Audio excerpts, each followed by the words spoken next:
Hello, எல்லோரும் எப்படி இருக்கு? நான் பூண்டு மிளகு குழம்பு பண்ண போகிறேன். தேவையான பொருள்கள் சொல்கிறேன். பூண்டு 1 கப்பு, அதே மாதிரி அளவு நான் எண்ணெயில் வதக்கிட்டு கருவேப்பிலையும் பூண்டுமா அரைச்சி வச்ச விழுது, 2 பெரிய தக்காளி அரைச்சி வச்ச விழுது, 10 வெங்காயம், குட்டி வெங்காயம் 10 வெங்காயம் பொடி பொடியாக நறுக்கி வச்சுருக்கேன்.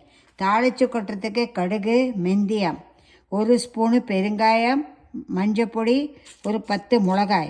இது வடவம் சொல்லுவா. இது இருந்தால் யூஸ் பண்ண, அது ஆப்ஷனல் தான். இருந்தால் யூஸ் பண்ணலாம், இல்லை ஏன்னா இதில் வெங்காயம் கடுகெல்லாம் இருக்குது. இது டேஸ்ட் கொடுக்கும். அதுக்கு வேண்டி ஒரு 1.5-2 ஸ்பூன் உப்பு, கொஞ்சம் இது 3 ஸ்பூன் சாம்பார் பொடி, 1 ஸ்பூன் காஷ்மீர் சில்லி, இது கொஞ்சம் வெல்லம், இது புளி கரைச்சி வச்சுருக்கேன், இது மிளகு. உங்களுக்கு மிளகு நிறையா வேணுமானா இன்னும் தாராளமாக போட்டுக்கலாம். இப்போ எப்படி பண்ணணுங்கிறத நான் காட்டுறேன். நான் பூண்டு குழம்புக்கு தேவையான பொருள்கள்லாம் உங்கள்கிட்ட சொல்லியாச்சு. இப்போ இந்த பூண்டை வதக்கினது சீஞ்சட்டிலேயே நான் இப்போ குழம்பு பண்ண போகிறேன். எந்த ஆயில் போட்டிருக்கேன்? கடலெண்ணெய். கடலெண்ணெயும் போடலாம், நல்லெண்ணெயும் போடலாம். இப்போ நான் கடுகும் மெந்தியத்தையும் போட போகிறேன்.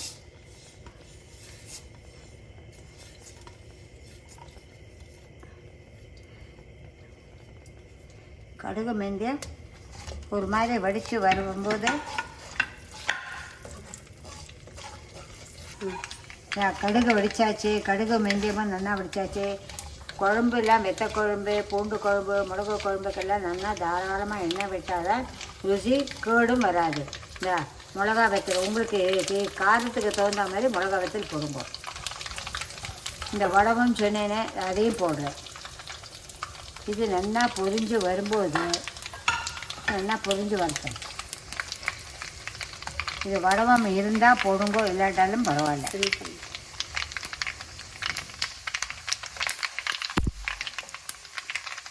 இப்போது நான் பெருசாக இருந்ததுனால நான் மெலிசாக கட் பண்ணி வச்சுருக்கேன் பூண்டை, அதையும் போடுறேன். இது பச்சை பூண்டு. இந்த பச்சை பூண்டு ஒன்று வதங்கினதுக்கப்புறம்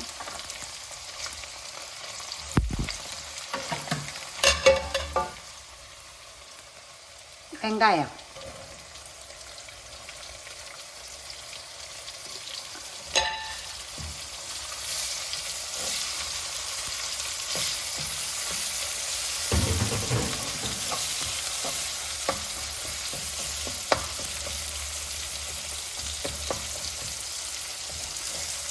வெங்காயம் நல்லா ஒன்று வதங்கணும். வெங்காயம் பூண்டு இதெல்லாம் வதங்கினா தான் நல்லா இருக்கும். அதனால் ஸ்டவ்வை கொஞ்சம் சிம்மில் வச்சுட்டு நல்லா வதக்கணும். அடுத்ததே இந்த வெங்காயம் இது நல்லா வதங்கியாச்சு. வதங்கினதுக்கப்புறம் பூண்டும் கருவேப்பிலையும் வதக்கி அரைச்சி வச்சுருக்கேனே அந்த விழுது இதில் போடணும். உங்களுக்கு எவ்வளோ வேணுமோ அதுக்கு தகுந்த மாதிரி நீங்கள் குவான்டிட்டி போட்டுங்க. நான் இந்த மாதிரி இதுக்கு இத்தனை போடுறேன். இந்த பூண்டோட விழுதை இது மாதிரி அரைச்சி கொஞ்சம் போட்டால் உங்களுக்கு கொஞ்சம் கிரேவி வரும்.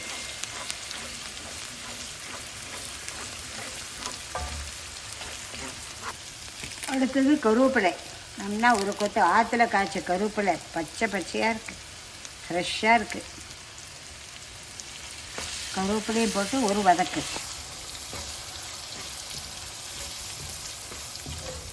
பக்கத்தில் எப்படி சுண்டி வந்திருக்கு. தக்காளியும் பொடி பொடியாக கட் பண்ணலாம், ஆனால் அது சேர்ந்து வராது. அதனால் நான் ஒரு அரை அரைச்சிட்டேன், ஜூஸாக எடுத்திருக்கேன். எவ்வளோ தக்காளி போட்டு? 2 தக்காளி, பெரிய சைஸு 2 தக்காளி.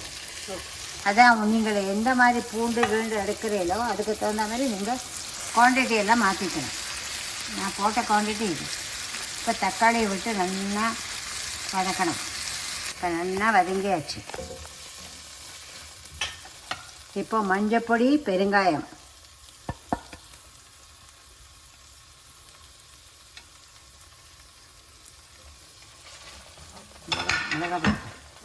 மிளகாப்பொடி 3 ஸ்பூன் மிளகாப்பொடி, சாம்பார் மிளகாப்பொடி போட்டிருக்கேன். தனி மிளகாப்பொடி போட்டானா அது சேர்ந்துக்காது. சாம்பார் மிளகாய் போட்டால் அது கொஞ்சம் கொழு திக்னஸ் வரும். அதுக்கு அதுவும் 1 ஸ்பூன் காஷ்மீரி சில்லியும் போட்டிருக்கேன் கலர் வரத்துக்கு. இதை நல்லா வதக்கணும். ஸ்டெப் பை ஸ்டெப் பண்ணினா அது கரெக்டாக வரும். எல்லாம் உன்னிச்சா போட்டு இளக்கலாம், அதோட டேஸ்ட்டு வேறு மாதிரியாக இருக்கும். இது ஒன்று 1 by 1 போட்டேன்னா அது வதக்கிறதுக்கு சரியாக இருக்கும். இப்போது தக்காளி விழுது எல்லாம் போட்டாச்சு, நல்லா சுண்டி வந்தாச்சு. இப்போது நம்ம புளி நனைச்சி வச்சு புளி கரைசலை விட்டுடணும். பச்சைலாம் எப்படி கலர் இப்போவே பாருங்க, மணக்கிறது நல்ல ஸ்மெல்லு, மனம் சூப்பர் மனம் வருது. அப்படி ரொம்ப திக்காச்சுன்னா கொஞ்சம் கூட நம்ம வெந்நீரை விட்டுக்கலாம். வித்யா, கொஞ்சம் வெந்நீரை விட்டுக்கலாம். இப்போ நான் ஒரு 2 ஸ்பூன் அளவுக்கு உப்பு போட்டிருக்கேன். கல் உப்பு போடுங்கோ, கல் உப்பு போட்டால் தான் ருசி நல்லா இருக்கும். இப்போ நான் கல் உப்பையும் போடுறேன்.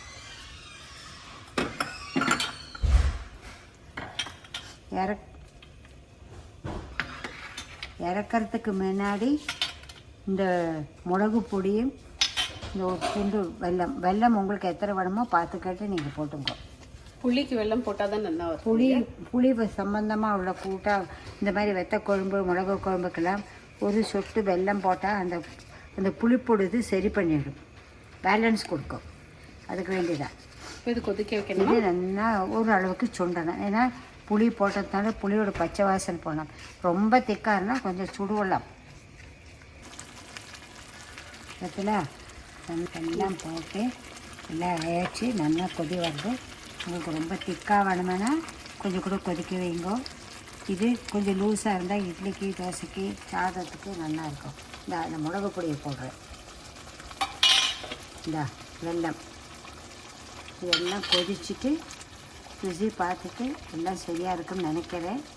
போடுறேன்னா ஏதாவது கொஞ்சம் ஆட் பண்ணிக்கலாம். ஆனதுக்கப்புறம் நல்லா இலக்கி ஆனதுக்கப்புறம் உங்களுக்கு காட்டுறேன். இது பற்றிலாம் நல்லா சுண்டி வந்து மேலே எண்ணெய் விட்டுருக்கு. இப்போது ஒரு கொத்து கருவேப்பிலையை இது மேலாக போடுறேன். மேலாக போட்டால் ஆயாச்சு. இது நான் போட்டதில் எனக்கு அரை ஸ்பூன் கூட உப்பு வேண்டி வந்தது. பாக்கியெல்லாம் போட்ட கணக்கு இதெல்லாம் சரியாக இருந்தது. அரை ஸ்பூன் தேவைப்பட்டது, அரை ஸ்பூன் போட்டேன். இது நீங்கள் சாப்பிடுங்கோ, உடம்புக்கு நல்லது. வெளியிலலாம் போய் வெளியிலலாம் போய் சாப்பிட்டுட்டு வந்தால் இந்த மாதிரி சாதத்தில் சுட சாதத்தில் எண்ணெயை போட்டு சாப்பிட்டா வாய்க்கு ருசியாக இருக்கும். உடம்பு சரியில்லாத போது சாப்பிட்டா உடம்புக்கு நல்லது, எல்லாத்துக்கும் நல்லது. நீங்களும் பண்ணி பார்த்து எப்படி இருக்குங்கிறத எங்கிட்ட சொன்னால் நான் ரொம்ப ஹாப்பியாவேன். நான் பண்ணி முடித்தாச்சு. ஃபைனலாக நான் 4 கப் ஜாடி லேக்கம்பு நான் போட்டிருக்கேன். பாருங்கள், எண்ணெய் நல்லா மதங்கி இருக்குது. நீங்கள் சுட சாத்தில் இந்த நிறையா கொஞ்சம் கூட எண்ணெயை விட்டு பிசைஞ்சு சாப்பிட்டா அதோட ருசியே ருசி. இதுக்கு தொட்டுக்கிறதுக்கு சுட்ட பப்படாமோ காய்ச்சின பப்படாமோ நல்லாயிருக்கும். இல்லைன்னா சேப்பங்கிழங்கு ஃப்ரை, உருளைக்கிழங்கு ஃப்ரை நல்லாயிருக்கும். பருப்பு தேங்காய் போட்ட கறி நல்லா இருக்காது. சாப்பிட்டு பார்த்துட்டு எப்படி இருக்கிறது எனக்கு சொல்லுங்க. நானும் ரொம்ப சந்தோஷப்படுவேன். ரொம்ப டேஸ்டியாக இருக்குது.